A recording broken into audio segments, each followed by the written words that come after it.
할렐루야. 우리 옆분들과 인사하실 때 하나님이 당신과 함께 하십니다 이렇게 하면 인사하실까요?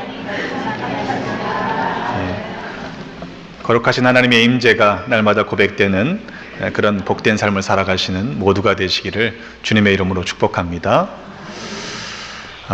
여러분들의 형제가 어떻게 되십니까? 저는 3남매입니다. 위로 누님이 하나 있고 또 아래로 남동생이 있습니다. 저는 장남이고요. 저희 집안에서는 장손입니다.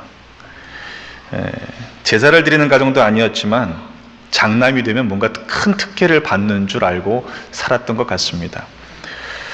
장남 의식이 매우 강했습니다. 아마 초등학교 2학년쯤 되었던 것으로 기억합니다만 저희 집에 처음으로 인조가죽으로 된 연두색 빛깔의 소파가 들어왔습니다. 진짜 가죽도 아니고요, 가짜 가죽이었어요. 근데 그게 얼마나 좋았는지 제 동생이 그 소파 위에서 팡팡 뛰는 겁니다. 제가 뭐라고 그랬냐면, 야, 이 소파 나중에 내가 물려받을 거니까 뛰지 마라. 그렇게 제가 못 뛰게 했던 기억이 있습니다.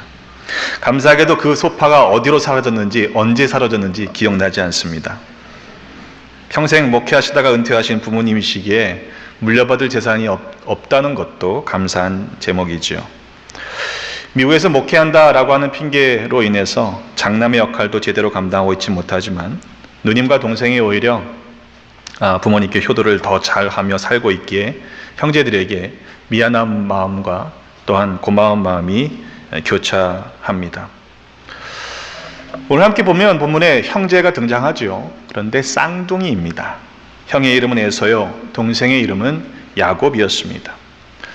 말씀을 읽지는 않았습니다만 그 앞절의 배경을 보면 그 부모가 두 아들 쌍둥이를 낳기까지 시간이 꽤나 걸렸습니다. 이삭이 40세에 리브가와 결혼을 했는데 임신을 하지 못했죠. 그래서 이삭이 리브가를 위해서 간구합니다. 하나님께서 그의 간구를 들으셨고 그의 아내 리브가가 임신했는데 하나님께서 더블의 복을 주십니다. 쌍둥이를 허락하셨죠. 그런데 이 두 쌍둥이 태아가 이 뱃속에서, 엄마 뱃속에서 싸우는 겁니다. 리브가가 하나님께 묻습니다. 이럴 경우에는 어떻게 합니까? 그때 하나님께서는 두 국민이 네 태중에 있다라고 말씀하시며 이 족속이 저 족속보다 강하겠고 큰 자가 어린 자를 섬기리라 이렇게 말씀하셨죠. 아이가 태어났는데 먼저 나온 아들은 붉고 전신이 털옷 같아서 이름을 에서라 불렀고 아우는 손으로 형의 발꿈치를 잡았기에 야곱이라 이렇게 이름을 붙였습니다.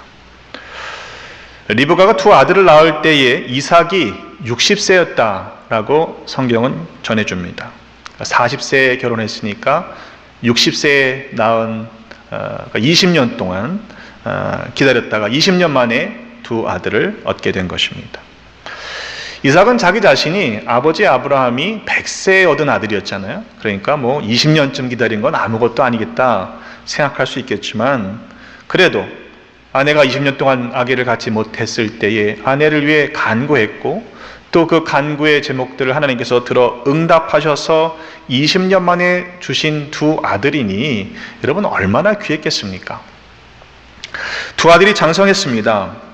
에서는 익숙한 사냥꾼이었기에 들사람이 되었다고 말씀하고 있고 반면에 야곱은 조용한 성격의 소유자였습니다. 장막에 거주했다 기록합니다. 이삭은 에서가 들에서 사냥해온 고기를 좋아했습니다. 그래서 이삭은 에서를 사랑했습니다. 반면에 리브가는 야곱을 사랑했다고 성경은 전합니다. 아마도 장막에 함께 거하는 그 아들, 어머니와 많은 시간을 함께 보냈기 때문에 리브가가 야곱을 사랑했는지 모르겠습니다. 분명한 것은 아버지 이삭은 에서가 사냥해온 고기를 좋아했기 때문에 에서를 사랑했고 리브가는 야곱을 사랑했다라는 것입니다.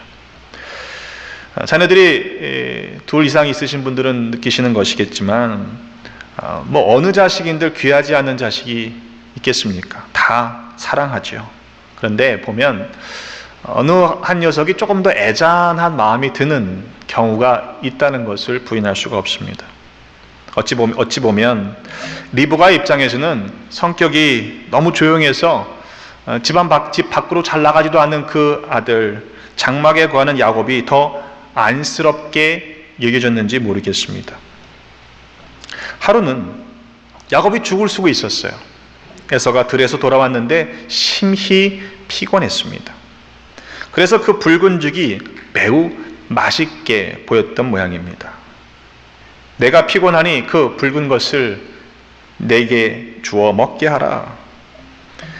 에서의 별명을 에돔이라고 소개하고 있는데 불다는 뜻입니다. 태어날 때부터 그는 붉었다고 했습니다. 아마도 혈색이 동생보다는 훨씬 좋았던 모양입니다. 형이 동생에게 죽 한 그릇 달라고 하는 게 뭐 큰일입니까? 당연히 동생은 들에서 돌아와 심히 피곤한 형에게 그 팥죽 한 그릇을 내어줘야 하는 것이 마땅한 일이죠. 그런데 야곱은 엉뚱하게도 형에게 이렇게 요구합니다. 형, 장자의 명분을 오늘 내게 파시오. 이 녀석 봐라. 형에게 팥죽을 주면서 장자의 명분을 팔라니 괘씸한 생각이 들 법도 합니다. 하지만 에서는 내가 죽게 되었으니 이 장자의 명분이 내게 무엇이 유익하리요? 이렇게 생각합니다. 팥죽 한 그릇이 장자의 명분보다 더 유익하다라는 말이죠. 최소한 그때는 그렇게 생각했습니다. 하지만 잘 생각해 보십시오. 아무리 배가 고프고 심히 피곤하다고 해서 내가 지금 당장 죽게 되었다라고 말하는 것, 그것은 좀 지나친 것 아닌가요?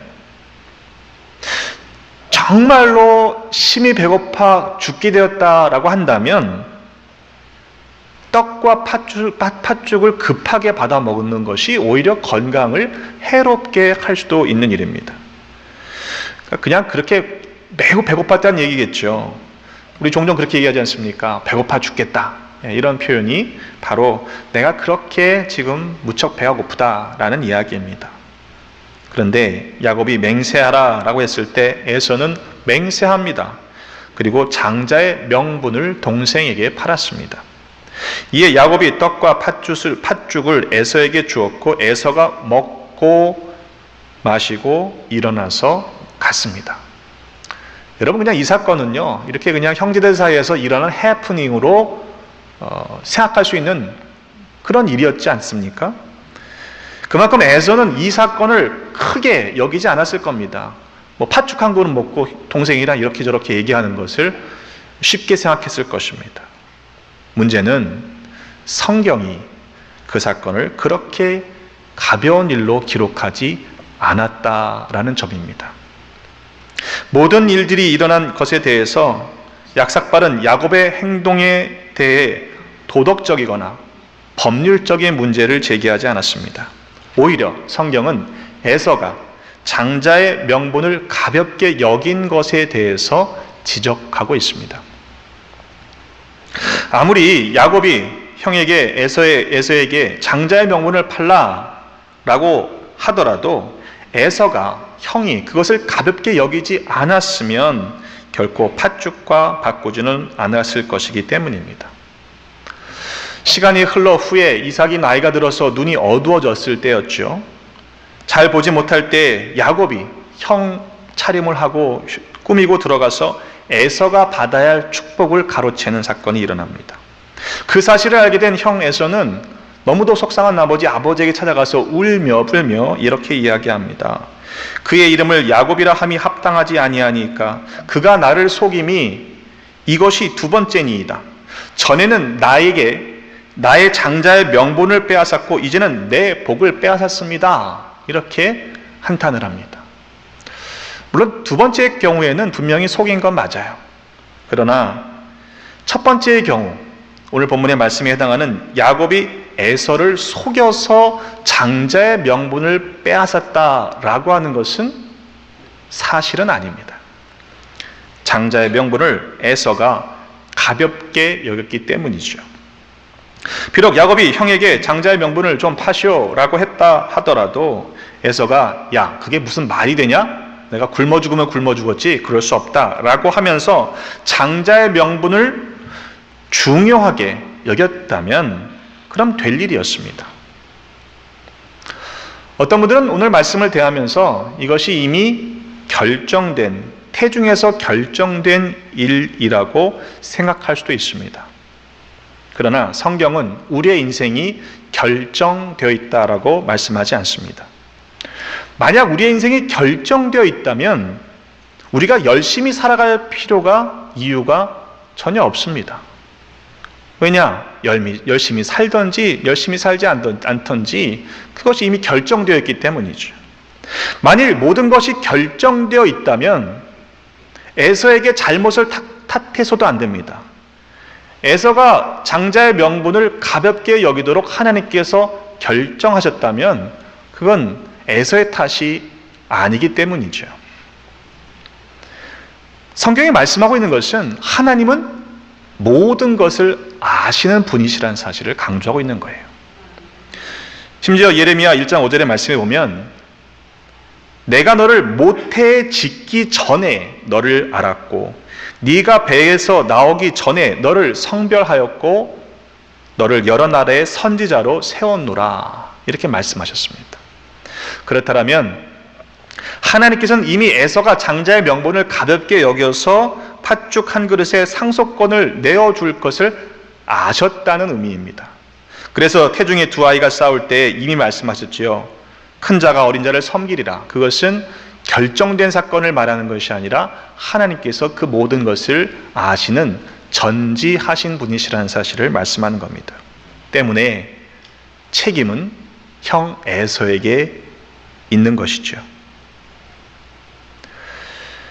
이 이야기가 우리에게 적용될 때 우리의 현실적인 문제는 어떤 것입니까?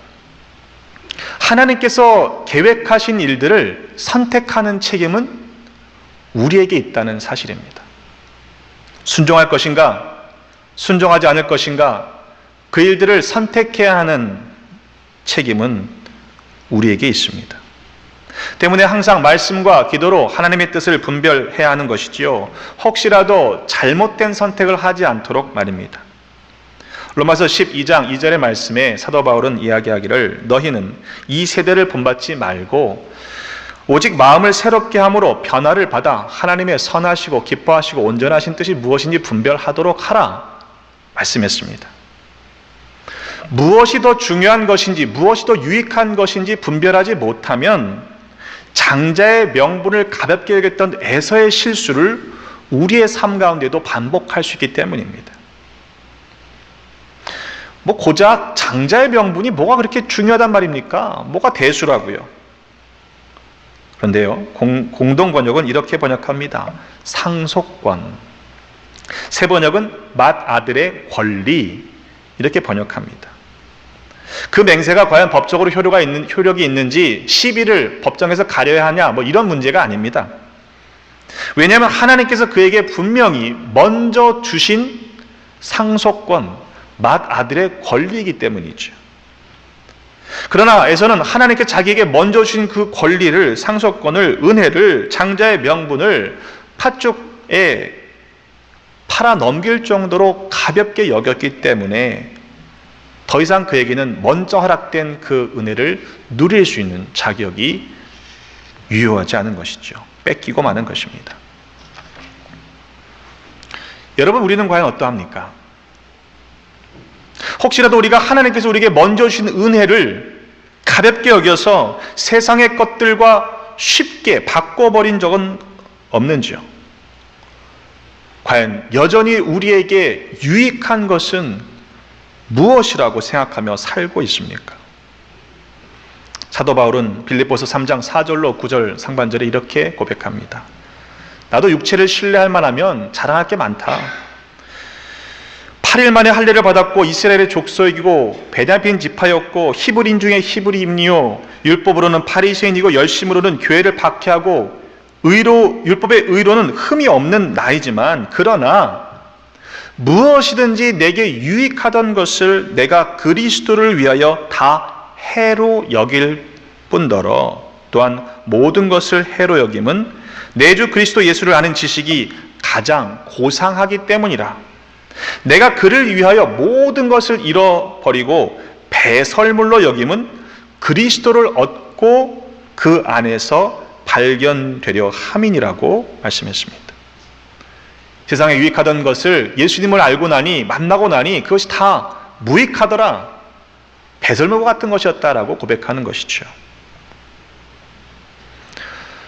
여러분은 과연 어떠합니까? 아직도 세상의 것을 더 하나님의 것보다 귀하게 여겨, 소중하게 여겨 혹시라도 하나님이 주신 말씀과 명령을 가볍게 여기는 잘못을 범하고 있지는 않습니까?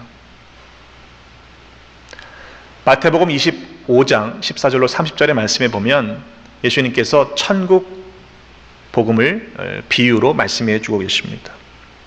어떤 사람이 타국에 갈 때에 종들을 불러서 각각 그 재능대로 달란트를 맡깁니다.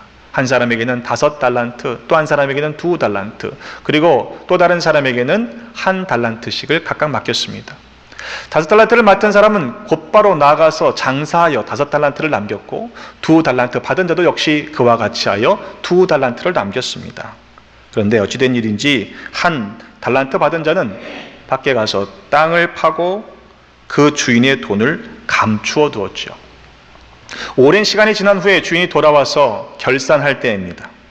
5달란트 받았던 자는 5달란트를 남겨가지고 와서 주인에게 주었습니다. 2달란트도 마찬가지로 받은 사람은 2달란트를 남겨가지고 주인에게 주었습니다.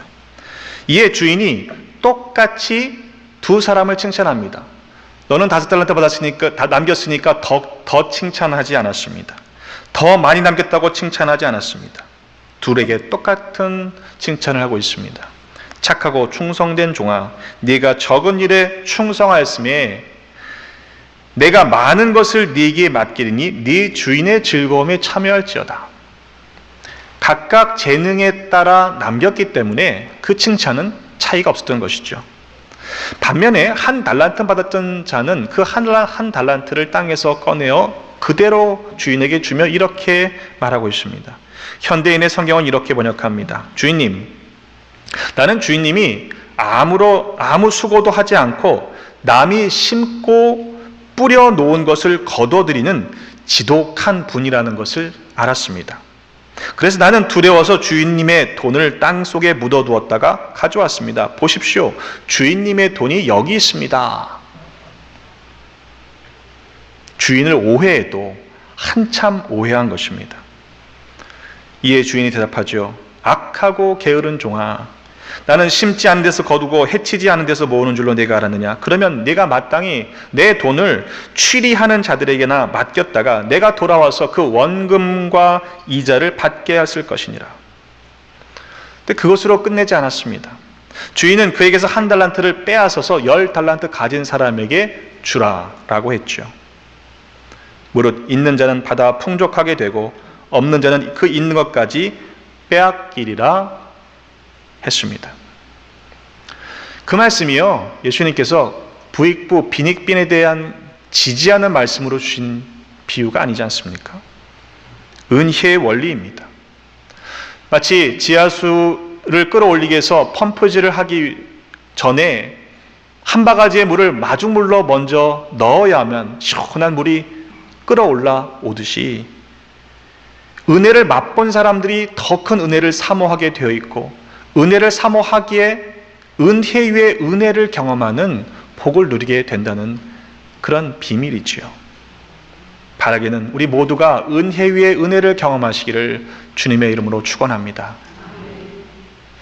그런데 그 비유를 보면요, 주인은 5달란트와 2달란트를 맡기고 각각 2배를 남긴 종들을 칭찬하면서 네가 적은 일에 충성하였음에 내가 많은 것을 네게 맡기겠다. 그러면서 그 주인의 즐거움에 참여하여라, 이렇게 복을 줍니다. 더 이상 종이 아니라는 겁니다. 주인의 마음으로 일했기 때문에 주어진 은혜였습니다. 그냥 만일 그 종들이 딱 내게 맡겨준 종의 역할만 했다면 여전히 그들은 종으로 머물러 있을 것입니다. 하지만 그들은 주인의 마음으로 일했습니다. 그렇잖아요. 야, 딱 요거까지만 하면 되지 뭐. 그건 종의 마음이에요. 그러나 그것을 나가서 장사하여 남기는 마음은 주인의 마음으로 일했기에 주인이 누릴 수 있는 즐거움을 복으로 얻게 되는 것입니다. 주인은 분명히 적은 일을 맡겼다고 했습니다. 근데 금 한 달란트의 가치가 얼마나 되냐면요, 학자들에 따라 좀 차이가 있습니다만 적게 환산하면 6천 데나리온, 많게 환산하면 1만 데나리온 정도 되는 금액입니다. 이 데나리온은 장정 한 사람이 하루 동안에 벌 수 있는 그런 금액을 의미하는데, 얘기하면 환산해 보면 적게는 16년, 약 16년 동안 먹지도 마시지도 않고 쓰지도 않고 꼬박 모아야만 되는 돈이에요. 많게는 27년 정도를 모아야 되는 돈입니다. 여러분의 연봉의 27년, 여러분 연봉의 16년을 모아야 되는 돈이 한 달란트예요. 적은 금액이 아니죠. 그 이야기는 주인에게는 적은 금액이었을지 모르지만 그 큰 금액을 종을 믿고 맡겼다는 겁니다. 그렇다면 그 신뢰를 받은 종은 마땅히 주인의 마음으로 그 일들을 감당했어야 하는 것이죠. 이스라엘 백성들은 선민의식이 강했던 백성입니다. 그래서 우리들은 구원받았고 너희들은 구원받지 못했다라고 하는 이방인들, 다른 민족들을 멸시하는 그런 태도를 항상 견지했죠. 어느 정도는 맞는 말입니다. 하나님께서 이스라엘을 먼저 택하셨기 때문입니다. 하나님께서 예수 그리스도를 먼저 그들에게 보내주셨기 때문입니다.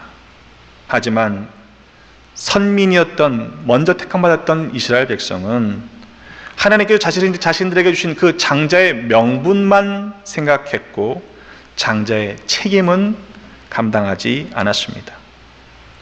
아들 예수 그리스도를 먼저 보내주셨지만 그러나 저들은 주님을 거부하고 십자가에 못 박았습니다. 그 무리들은 십자가에 못 박으라 외치며 이렇게 이야기했습니다. 마태복음 27장 25절의 말씀에 보면 백성이 다 대답하여 이르되 그 피를 우리와 우리 자손에게 돌릴지어다.